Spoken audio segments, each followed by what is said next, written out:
But there is Cybertruck demand. They're a beneficiary of the Inflation Reduction Act. But from a competitive perspective, anyone else in the EV space just doesn't have the same type of management and cost-efficient structure. They have got a low cost or low capital structure, and that's important. I think it's going to be a buying opportunity at this moment. So the trade that I structured with this one, different than the previous, is a cash secured put because of the volatility, but I would want to add it to my longer term portfolio for that reason.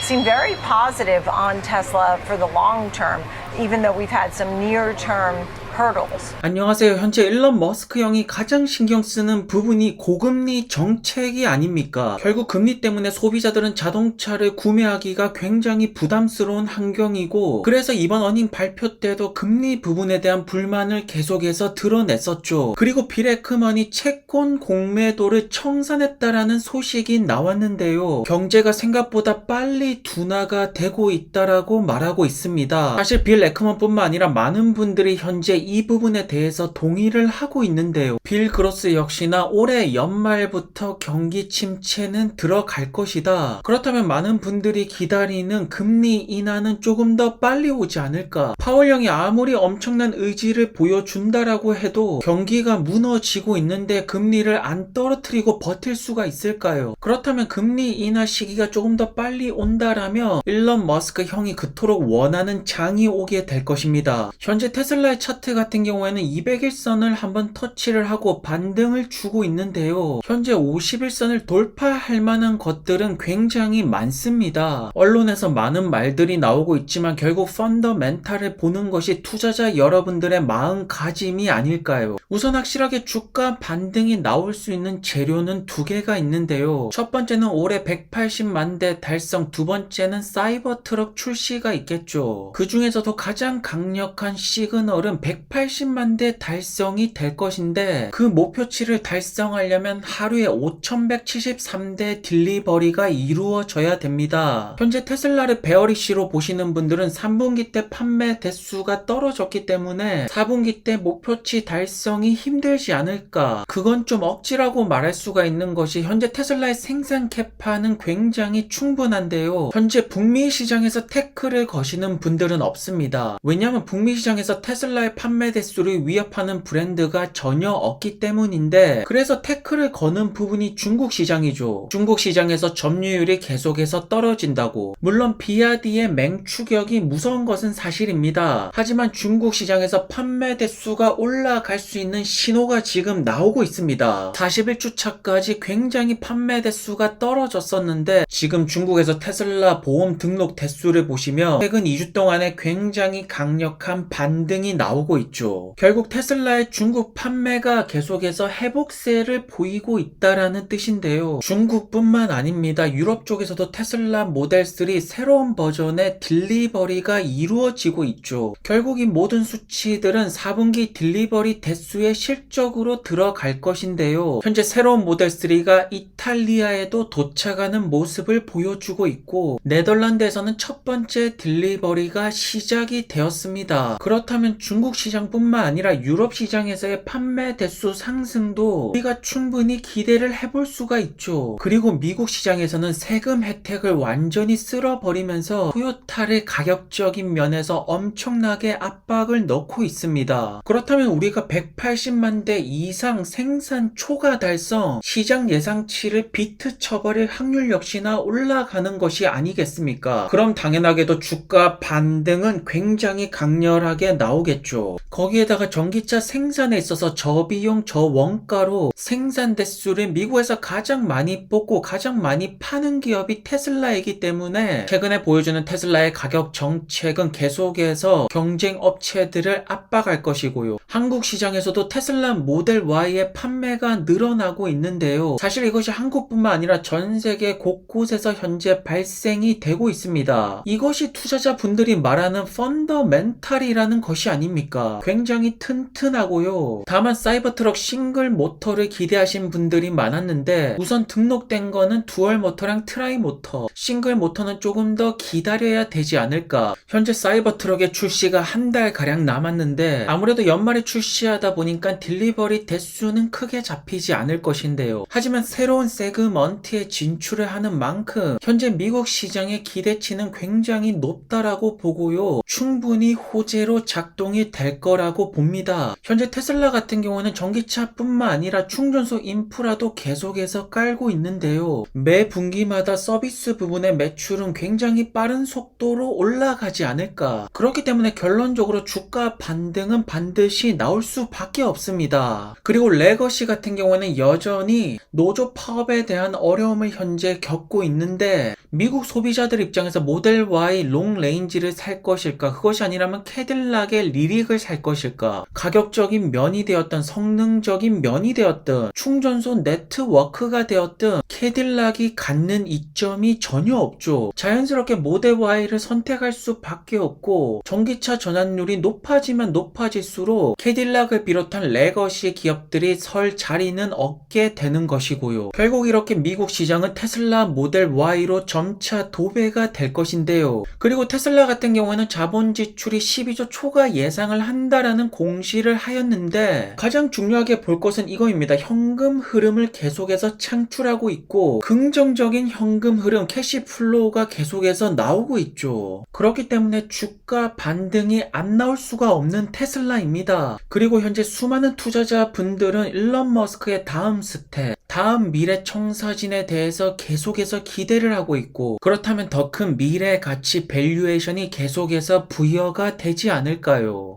Hi, I'm a Tesla Model Y. And I'm a Toyota RAV4, the much more affordable alternative to a plug-in vehicle. Wait, how much are you starting for these days? Only about 43 or 44,000. Oh, so about the same. Really? Yeah, and you guys do get the $7,500 tax credit, right?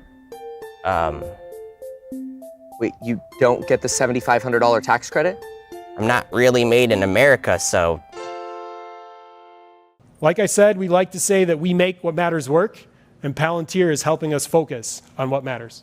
그리고 팔란티어 같은 경우에는 51선을 다시 한 번 더 터치하면서 살짝 주춤하는 모습을 보여주지만 결국 이것이 NHS 건이 마무리가 안 됐기 때문에 어느 정도의 불안함이 주가에 반영이 되지 않았나. 하지만 팔란티어가 NHS 건이 완전히 날아가는 일이 없다라면 현재 하방 압력이 그렇게 강하지는 않습니다. 계속해서 반등하고 치고 나가려는 모습을 보여주고 있죠. 물론 투자에 있어서 가장 중요한 펀더멘탈은 11월 2일 날 나오겠죠. 이번 실적 발표 때 흑자 유지 연속 흑자가 보여진다라면 정말로 S&P 500 편입은 강렬한 시그널이 나오는 것이고 꽤나 큰 매수세가 들어오지 않을까. 그리고 또한 영국의 NHSD를 본다라면 우리는 다른 나라의 의료 보험 시스템을 팔란티어가 치고 들어갈 수 있다라고 보는데요. 왜냐하면 현재 팔란티어의 피터 틸 형이 미국의 정보 스파이라고 말하고 있고 미국 정보하면 떠오르는 국가들이 있죠. 그것은 바로 파이브 아이즈이고 미국, 영국, 캐나다, 호주, 뉴질랜드는 정보 동맹체가 아닙니까? 그렇다면 여기 국가의 국방부, 헬스케어 분야의 팔란티어가 충분히 치고 들어가면서 추가 계약이 터질 가능성이 점차 보여집니다. 현재 팔란티어에게 가장 중요한 것은 스케일링을 계속시키는 것이고 결국 한번 쓴 고객이 계속해서 추가 계약을 맺을 수 있도록 완벽한 플랫폼을 제공하는 것인데요. 아직까지 작은 규모의 계약이 많은 것은 AI 활용도가 완벽하게 활성화가 되지 않았다라는 뜻인데 일단 지금 팔란티어가 만약에 큰 손을 잡을 수가 있다라면 국방부 아니면 의료 쪽이 아닐까. 그렇다면 과연 팔란티어의 미래는 어떻게 될까요? 결국 강력한 시그널은 우선 의료 쪽으로 보는 것이 맞는 것 같습니다.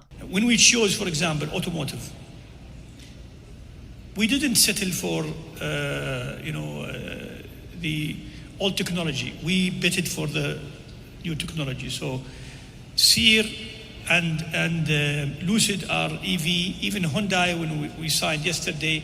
그리고 루시드와 현대차가 파트너십을 맺는 그러한 모양새가 나올지는 정확하게 모르겠지만 루시드 현대차 파트너십이 만약에 이루어진다면 루시드에게는 큰 대박으로 작용이 되겠죠. 왜냐하면 에스턴 마틴과 달리 현대차는 꽤나 많은 매스 마켓에서 판매량을 올리는 기업이 아닙니까? 현대차의 고급 브랜드라고 한다라면 제네시스가 있죠. 하지만 이건 역시나 파트너십 발표가 난다라면 이 모든 것들은 빈셀만 형의 의지가 아니겠습니까? 그리고 최근에 루시드는 레퍼럴 프로그램을 출시했는데 시장에서는 굉장히 긍정적으로 보고 있습니다. 우선 구매자 같은 경우에는 퓨어에서 $750, 투어링 $1000, 그랜드 투어링 $1250 디스카운트를 받게 됩니다. 그러니까 루시드 에어 차량 구매할 때 레퍼럴 입력하면 되는 거겠죠. 그리고 레퍼럴 제공자는 그에 따른 포인트를 얻게 되는데요. 루시드의 경영진에서 영업 쪽에 조금 더 힘을 쓰는 것 같이 보입니다. 현재 루시드 에어 같은 경우는 이미 완성이 되었고 가장 중요한 것은 영업과 마케팅이 되겠죠. 우선 지금 목표 같은 경우에는 내년까지는 루시드 에어 하나로 승부를 봐야 되기 때문에 포르쉐 타이칸의 판매량을 넘기는 것이 가장 중요한데요. 그러려면 글로벌 시장으로 조금 더 빠르게 진출을 해야겠죠. 가장 중요한 것은 중국 시장이 될 것이고요. 결국 우리가 루시드를 투자 관점에서 우리는 보는 것입니다. 그렇다면 최고의 펀더멘탈은 루시드 에어가 중동 시장에서 많이 팔리는 것이 가장 중요하고요. 지금 4분기가 남았죠. 현실적으로 봤을 때 판매량을 높일 수가 있는 것은 미국 시장이 아니라 사우디가 아닐까. 그리고 11월 달에 공개가 되는 루시드의 신모델 그래비티. 결국 이 차량을 통해서 포르쉐 카이엔 수요층을 끌고 와야 되는데 이때 과연 스펙을 어디까지 공개를 할지 완전히 다 공개는 하지 않을 것 같습니다. 최근에 공도에서 그래비티는 계속해서 포착이 되고 있는데요. 아마도 성능 부분, 주행거리 이런 부분을 조금 더 강조를 하겠죠. 그러면서 루시드에서는 성장 공간은 충분하다라고 말하는데 하지만 강렬한 주가 상승이 나오려면 루시드가 조금 더 다른 OEM 업체에게 서플라이어가 될 수가 있다라면 더욱더 큰 밸류에이션을 부과받을 수가 있습니다. 그리고 이것은 더 이상 루시드의 의지가 아니라 사우디 빈살만 형의 의지에 따라서 결정이 날 거라고 보고요. 오늘도 좋은 하루 되시고요. 안녕히 들어가세요.